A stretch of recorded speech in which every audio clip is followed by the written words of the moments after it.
സാരമില്ല, ഞാനിവിടെ നിന്നോളാം. നമ്മളൊക്കെ ഇനി സ്വന്തക്കാരല്ലേ, ഇരിക്കും. ആട്ടെ, ലീലാമ്മയുടെ വീട്ടിൽ ആരൊക്കെയുണ്ട്? എന്റെ അപ്പൻ, അമ്മയ്ക്ക്, പിന്നെ എന്റെ ആങ്ങള. ജോസേട്ടനല്ലേ? നിങ്ങളുടെ വീട് വലുതാണോ? നല്ല ഓടിട്ട് ഒന്നാന്തരം മുട്ടം കെട്ടിടണം. നിങ്ങൾക്ക് എസ്റ്റേറ്റൊക്കെ ഉണ്ടോ? ഒരുപാടുണ്ട്. പിന്നെ വീടും ചുറ്റും വലിയ തോട്ടങ്ങളാ. നിന്റെ ആങ്ങള എത്ര വരെ പഠിച്ചിട്ടുണ്ട്? 2ാം ക്ലാസ്സില്. ചേട്ടൻ 2ാം ക്ലാസ്സിൽ. പിന്നെ എനിക്ക് പരീക്ഷയിൽ 2ാം ക്ലാസ് കിട്ടിയ കാര്യം ഈ പട്ടിക്കൊണ്ട് പറയുകയായിരുന്നു. അത്രേ ഉള്ളൂ. ആട്ടെ, ലീലാമ്മ ഏതുവരെയും പഠിച്ചിട്ടുണ്ട്? സാധാരണ പഠിപ്പ് അവൾക്കുള്ളൂ. അതുകൊണ്ടല്ലേ നിങ്ങൾ വല്ലതൊക്കെ ചോദിക്കുമ്പോ ഈ പെണ്ണിന് ഇത്ര വെപ്രാളം. റോസി, എനിക്ക് ലീലാമ്മയുടെ എന്റെ അപ്പച്ചന്റെ ചിട്ടിക്കാര്യം ഒന്ന് ചോദിക്കാനുണ്ട്. ചോദിച്ചോളൂ. അപ്പോഴേക്കും ഞാൻ പോയി ലീലാമ്മയ്ക്ക് കാപ്പി ഇട്ടുണ്ടരാം. എടാ അന്തോണി, വേഗം കാപ്പി തയ്യാറാക്കി. ഇനി നാശമേ, നിന്നോട് ആര് പറഞ്ഞു എനിക്ക് വലിയ എസ്റ്റേറ്റും വലിയ ബംഗ്ലാവ് ഉണ്ടെന്ന് പറയാൻ? ചേട്ടനോട് കൂടുതൽ സ്നേഹം തോന്നാനാ ഞാൻ അങ്ങനെയൊക്കെ. നീ പറഞ്ഞു പറഞ്ഞു ഉള്ള സ്നേഹം ഇല്ലാതാക്കും. എന്നാ ഇനി ഞാൻ ആരോട് ഒന്നും മറുപടി പറയില്ല. മതിയായി. എന്തിനാ ഈ ആവശ്യമുണ്ടത്? അല്ല, അതിനു മുമ്പ് വഴക്കായ രണ്ടുപേരും. കുസൃതി പെണ്ണെ, ഞാൻ എന്തെങ്കിലും ചോദിക്കുമ്പോ അവൾ ഉച്ചത്തിൽ ശബ്ദമുണ്ടാക്കുക. ലീലാമ്മേ, ഇതാണ് എന്റെ മമ്മി. ഇതാ കാപ്പി കുടിക്കും. വാങ്ങി കുടിച്ചോളും, അവരൊക്കെ സ്നേഹമുള്ളവരാ. അവിടെ ടെസ്റ്റിട്ട് പോയില്ലേ? ഞാൻ പോകാൻ തുടങ്ങുകയായിരുന്നു. അപ്പോഴാണ് എന്റെ പെണ്ണ് ലീനാമ്മ ഇങ്ങോട്ട് വന്നത്. പെണ്ണാങ്ങളെന്ന് പോയാട്ടെ, പെങ്ങളെ ഞങ്ങൾ ഏറ്റും. എന്റെ പെങ്ങൾ ആദ്യമായിട്ട് ഇവിടെ വരിക, അതുകൊണ്ട് എനിക്ക് ഒരു വിഷമം. സാരമില്ല ലീനാമ്മേ, അവരെന്തെങ്കിലും ചോദിച്ചാൽ നീ വളരെ ആലോചിച്ച് സൂക്ഷിച്ച് ഓർമ്മിച്ച് ഒന്ന് പോയാട്ടെ. ഞങ്ങളെ അല്പനേരം ഒന്ന് സംസാരിക്കട്ടെ. അപ്പൊ എന്നാൽ ഞാൻ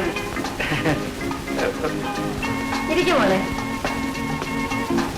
പൗഡേസിനെ പോലെ തന്നെ നല്ല അഴകുള്ള പെണ്ണ്. ഒരു കല്യാണ ആലോചനയൊന്നുമില്ല മോളെ? ഒരാലോചനയുണ്ട്. ചേട്ടന് വല്ല കല്യാണാലോചനയുണ്ടോ? എനിക്കറിയാൻ പാടില്ല. വീട്ടുകാരറിയാതെ വല്ലതും മറയ്ക്കാറുള്ളത് തുറന്നു പറ. അയ്യോ, ഞാൻ പറയത്തില്ല. ചേട്ടൻ ഇന്ന് കൊല്ലാൻ വരും. അപ്പോൾ ഏതോ ഒരു പെണ്ണുമായിട്ട് ബന്ധമുണ്ട്. അത് രഹസ്യമാ. പിന്നെ ചേട്ടൻ ഒരു ദിവസം പശുവിനെ വാങ്ങിയാൻ.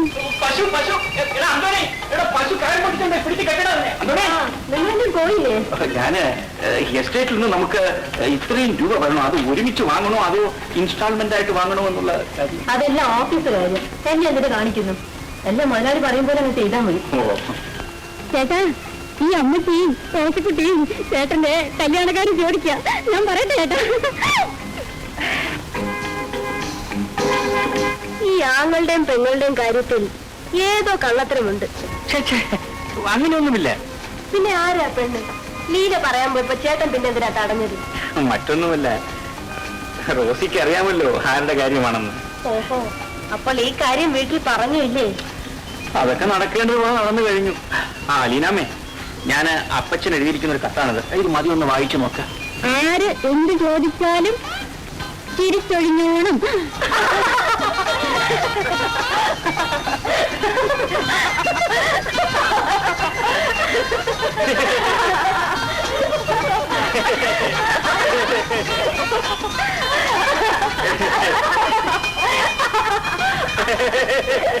പൗലോസ് പോയിട്ട് പണത്തിന്റെ വിവരം ഒന്നും അറിയിച്ചില്ലല്ലോ. ഇരിയാൻ അവിടം വരെ ഒന്ന് പോയേച്ചു വന്നു. എന്നേക്കാൾ അവന്റെ പെങ്ങളെ കെട്ടിച്ചയക്കണം എന്നുള്ള വിചാരം അവനുണ്ട്. മോനാത്ത ചേട്ടനെയും കണ്ടില്ലല്ലോ. ചെറുക്കന് മറ്റന്നാ പണം കൊടുക്കാന്നല്ലേ ഏറ്റിരിക്കുന്നേ? നോക്കിക്കോ, നാളെ വൈകുന്നേരം മുമ്പായിട്ട് അവൻ പണവും കൊണ്ട് ഇവിടെ വരും. ഇതാ, ഇതിന് 25,000 രൂപയുണ്ട്. കണക്കിലുള്ളതല്ല. അതൊക്കെ പറ, വല്ലരും കേട്ടാൽ മതി. ഇക്കാലത്ത് ആരെങ്കിലും വിശ്വസിക്കാൻ നോക്കുമോ പൗലോസെ? അയ്യോ, വിശ്വസിക്കാൻ ഒക്കില്ല. പക്ഷേ പൗലോസെ ഞങ്ങൾ അങ്ങനെയല്ല വിചാരിച്ചിരിക്കുന്നത്.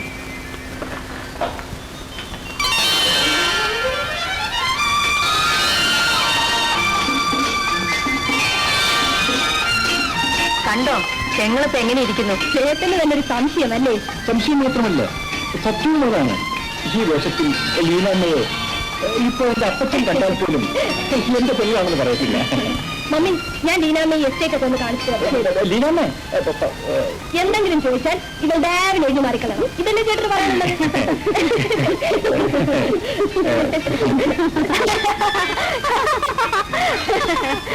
ലീനാമ്മേ, എന്താ ഇങ്ങ് വരൂ, ഒരു കാര്യം പറയാം.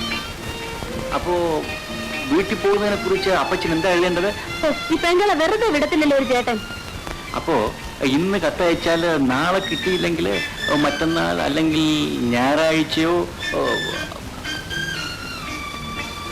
ലീനാമ്മേ, ഇപ്പൊ നിന്നെ കണ്ടാൽ സ്വർഗത്തിൽ നിന്ന് ഇറങ്ങി വന്ന മാലാഖയെ പോലിരിക്കുന്നു. ഞാൻ ആകപ്പാടെ വിരണ്ടു നിൽക്കുക. ഈ വേഷത്തിൽ ചേട്ടനെ പിടിച്ചോന്നോ? ഞാൻ എന്ത് ചെയ്യണമെന്നറിയാതെ ആകപ്പാടെ അന്തം വിട്ട് നിൽക്കുകയല്ലേ. എന്നാലേ എനിക്കൊരു ചക്കര ഉമ്മതാ.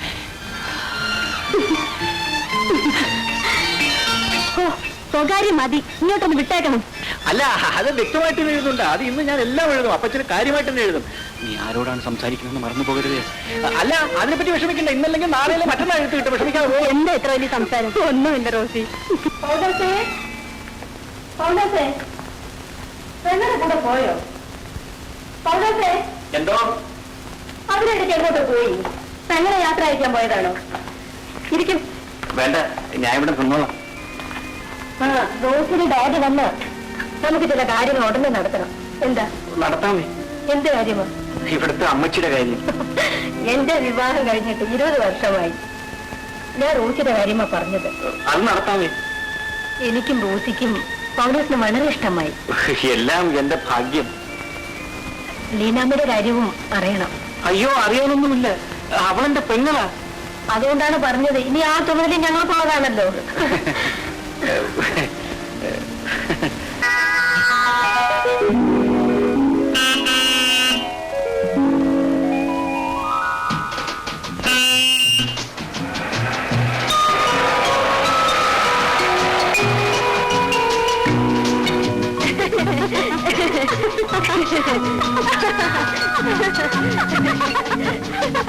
എന്താ, തലമൊക്കെ കൊള്ളാമോ?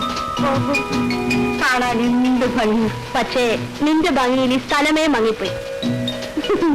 ലീനാമയെ കെട്ടുന്നവൻ പരമഭാഗ്യവാനാ. അപ്പോൾ തോസിയെ കെട്ടുന്ന സ്വർഗത്തിൽ നിന്ന് വരുന്ന ആളായിരിക്കും.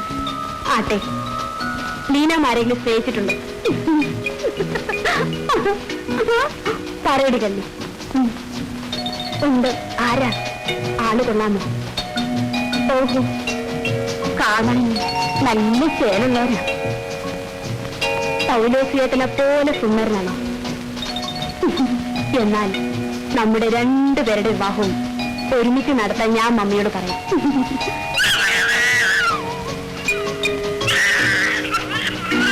ലീനാമി, നമുക്ക് ആ കുടിലേക്കൊന്ന് പോയേക്ക് വരാം. ഞങ്ങളുടെ തോട്ടത്തിൽ ജോലി ചെയ്യുന്ന ആളുടെ മകന് ഞാൻ ഇവിടെ വരുമ്പോഴൊക്കെ 10 രൂപ കൊടുക്കും. റോസി പോയിട്ട് ശരി.